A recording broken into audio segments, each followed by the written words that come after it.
दोस्तों, हमारे देश में कई अनेक रहस्यमय जगह छुपी हुई है जहाँ आने जाने वालों को अपना ही एक अलग अनुभव प्राप्त हुआ है जो अकल्पनीय भी है। ऐसी एक जगह का नाम है वह चेन्नई, जिसे ब्लू क्रॉस रोड भी कहा जाता है। और मानना ये भी है यहाँ पर एक याक्षिनी का वास है और इसके साथ ही वहाँ पर और भी कई तरह के भूत प्रेत रहते हैं। और दोस्तों, ये जगह सुसाइड पॉइंट के रूप में देखी जाती है जहाँ पर अभी तक न जाने कितने लोगों ने आत्महत्या कर ली है। इस कारण से इस रोड से गुजरने वाले लोगों को अक्सर इस रोड पर कुछ पैरानॉर्मल एक्टिविटी का अनुभव होता है। लोगों का कहना है कि इस रोड से गुजरते समय उन्हें इन लोगों की आत्मा दिखती है जिन्होंने इस रोड पर आत्महत्या की थी। लेकिन जब मैंने इस बारे में सुना तो मुझे लगा कि ये जरूर किसी की फैलाई हुई बेफालतू बातें हैं। लेकिन मैंने जब इस बात का पता लगाया, इस बात को ढूंढा और मैंने सुना तो मुझे यकीन हुआ कि ये सब सच है। मैं शांति से बैठा था, मेरा दोस्त का दोस्त ये कहानी सुना रहा था।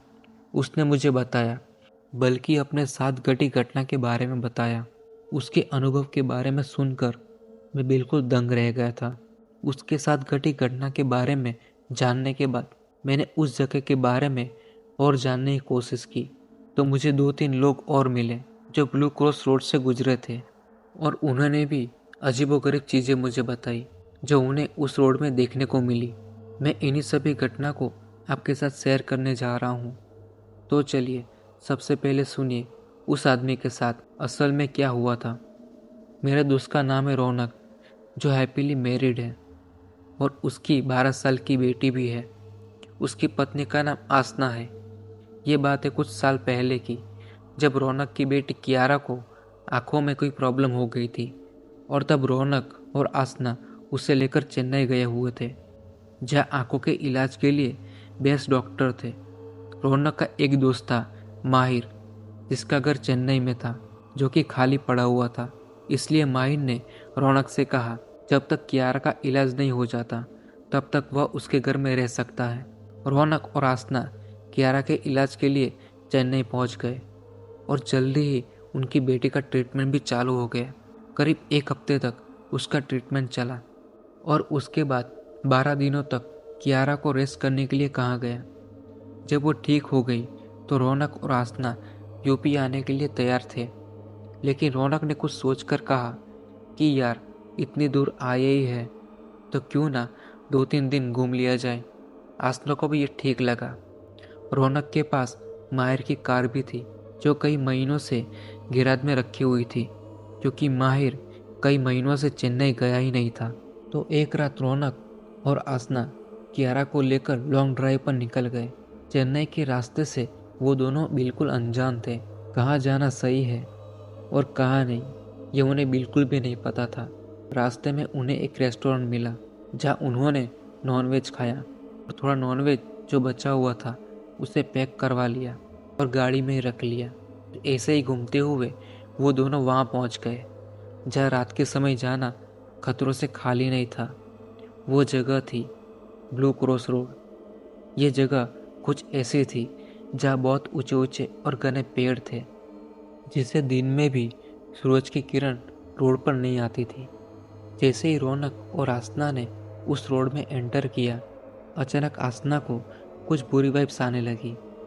उसने रौनक से कहा, यार, ये जगह कुछ अजीब है रौनक, वापस चलते हैं। तो रौनक ने कहा, क्या अजीब है यहाँ? सब तो ठीक है, तुम घबराओ मत। रौनक आगे बढ़ ही रहा था कि तभी आसना को झाड़ियों के बीच कुछ दिखा और उसने गाड़ी को रोकने को कहा। रौनक ने गाड़ी को रोक दी। आसना ने कहा, वहाँ झाड़ियों के बीच कुछ था। रौनक ने कहा, क्या आसना? अरे होगा कोई कुत्ता या कोई छोटा मोटा जानवर, तुम भी ना यार। इससे पहले कि रौनक वापस से गाड़ी चालू करता, आसना ने कुछ सुना। उसे लगा जैसे कि झाड़ियों से चलते हुए कोई उनकी ओर आ रहा हो। तुम ध्यान से सुनो, ऐसा नहीं लगता कोई इस तरफ आ रहा हो? रौनक ने झाड़ियों की ओर देखा, लेकिन काफी समय तक वहां से कोई बाहर नहीं आया। सिर्फ आवाज ही आ रही थी। रौनक ने कहा, कुछ नहीं है यार वहाँ, छोड़ ये सब। रौनक ने वापस गाड़ी चालू कर दी। लेकिन अजीब बात तो ये थी कि जब उसने गाड़ी आगे बढ़ाने की कोशिश की तो गाड़ी आगे बढ़ ही नहीं रही थी। गाड़ी चालू हो ही नहीं रही थी, लेकिन आगे ही नहीं बढ़ रही थी, जिसे देख रौनक और आसना को घबराहट होना शुरू हो गया। फिर एकदम से गाड़ी की हेडलाइट फ्लिप करने लगी। अचानक उस जगह का टेम्परेचर गिरने लगा और साथ ही साथ रौनक और आसना को अजीब सा एहसास होने लगा। कियारा पीछे बैठी हुई थी और खिड़की से बाहर झांक रही थी। तभी कियारा ने कुछ देखा और रौनक से कहा, पापा, बाहर एक बच्चा है। रौनक और आसना हैरान हो गए। उन्होंने खिड़की से बाहर देखा, लेकिन उन्हें कोई बच्चा नजर नहीं आया। उन्हें लगा कि कियारा को कोई गलतफहमी हुई है। रौनक वहाँ से गाड़ी चालू करने की कोशिश करने लगा और फिर कार से बाहर निकलकर गाड़ी को चेक करने लगा। गाड़ी में कोई भी प्रॉब्लम नहीं थी, लेकिन फिर भी न जाने क्यों वो आगे ही नहीं बढ़ पा रहे थे। इसके बाद रौनक फिर से कार में आकर बैठ गया और सोचने लगा कि अब क्या करना चाहिए। तभी उसका ध्यान इस बात पर गया कि कियारा पीछे वाली सीट पर बैठे हुए बाहर झांक रही थी और किसी को हाथ हिलाकर बुला रही थी। तो रौनक ने कहा, कियारा, किसे बुला रही हो? तो कियारा ने कहा, पापा, वो लड़का। रौनक ने बाहर निकलकर देखा, लेकिन उसे वहाँ कोई नजर नहीं आया। रौनक ने फिर कियारा की तरफ देखा। वो तब किसी को हाथ हिलाकर बुला रही थी। रौनक और आसना के दिल जोरों से धड़कने लगे, क्योंकि उन्हें किसी अनहोनी का आभास हो रहा था। आसना ने कियारा को अपनी गोद में ले लिया और उसे बाहर देखने के मना किया। रौनक भी कार में बैठ गया और उसने कार को लॉक कर दिया।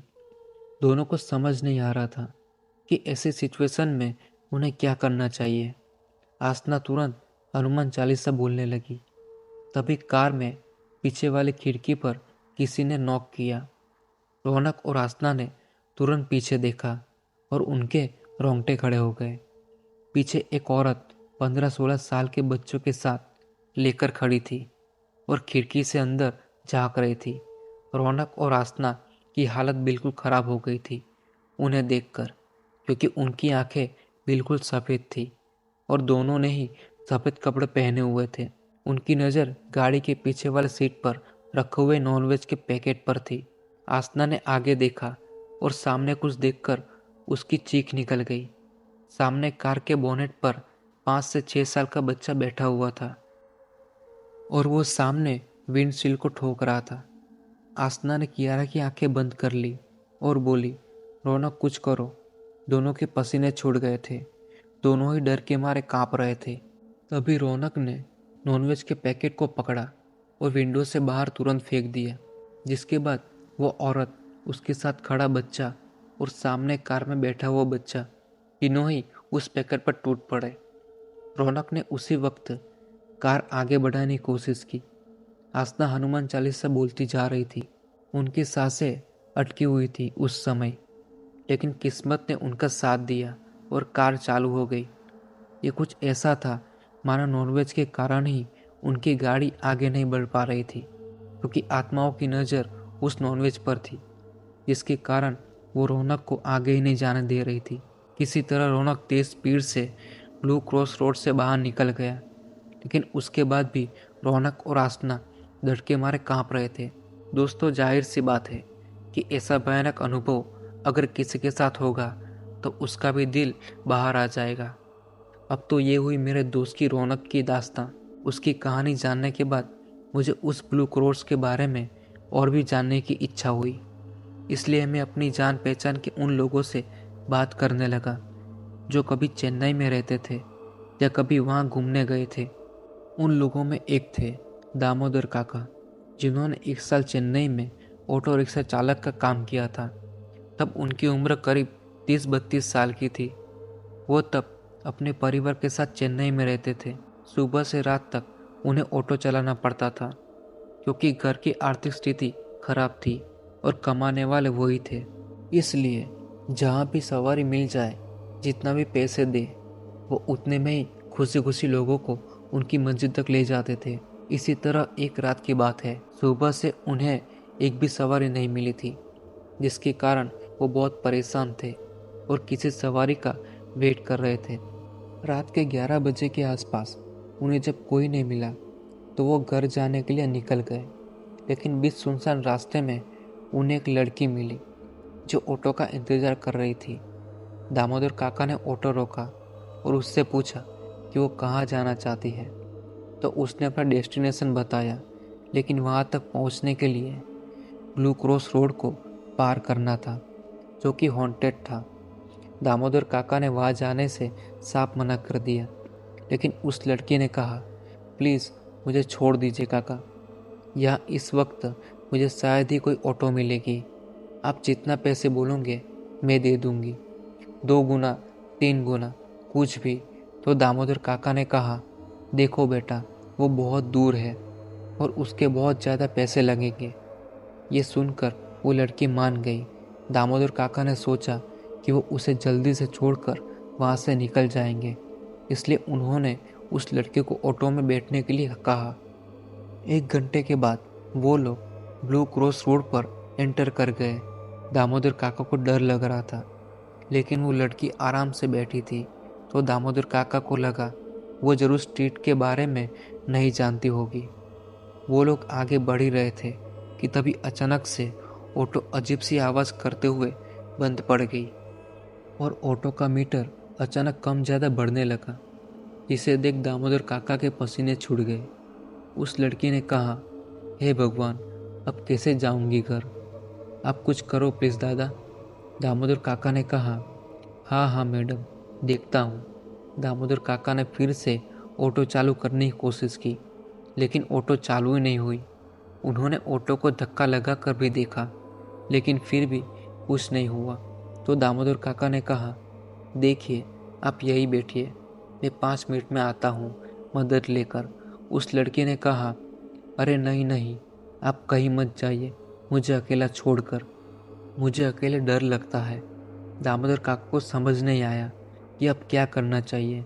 फिर उन्होंने कहा, अच्छा तो फिर ठीक है, आप ही चलो मेरे साथ, मैं आपको पैदल आगे तक छोड़ देता हूँ, शायद आगे से आपको कोई दूसरा ऑटो मिल जाए। वो लड़की मान गई और दामोदर काका ने उसे लेकर पैदल ही ब्लू क्रॉस रोड पर चलने लगे। लेकिन वो दोनों ऑटो से करीब 15-20 कदम की दूरी पर पहुंचे थे कि तभी दोनों को एक आवाज़ आई। दोनों हैरानी से ऑटो को देख रहे थे, न जाने कैसे वो अपने साथ ही चालू हो गई। दोनों वापस ऑटो के पास गए। दामोदर काका समझ रहे थे कि ये सब कैसे हो रहा था, लेकिन उस लड़के को कोई आइडिया नहीं था। काका ने कहा, अच्छा ठीक है, चलो जल्दी बैठो, यहाँ से फ़ौरन जाना होगा हमें। काका ऑटो में बैठ गए, लेकिन जैसे उस लड़की ने ऑटो में बैठना चाहा, वैसे ही उसे पीछे से कुछ आवाज़ आई। उसने पीछे देखा, लेकिन पीछे कोई भी नहीं था। ये सुनकर काका के पसीने छूट रहे थे। उन्होंने कहा, अरे मैडम, जल्दी बैठो। वो लड़की बैठ गई और काका ऑटो चलाने लगे। उन्हें लगा कि वह जल्दी से जल्दी वहाँ से निकल जाएंगे, लेकिन उनकी उम्मीद के विपरीत ही कुछ ऐसा हुआ जो अच्छे अच्छों को ट्रॉमा में डाल दे। तो दोस्तों, ये थी हमारी खूनी फ्राइडे पॉडकास्ट की कहानी, हॉरर कहानी। उस लड़की के साथ आगे क्या हुआ, दामोदर काका के साथ आगे क्या हुआ, ये देखने के लिए हमारा भाग 2 याक्षिनी देखना ना भूले। तो चलिए मिलते हैं अगली कहानी के साथ।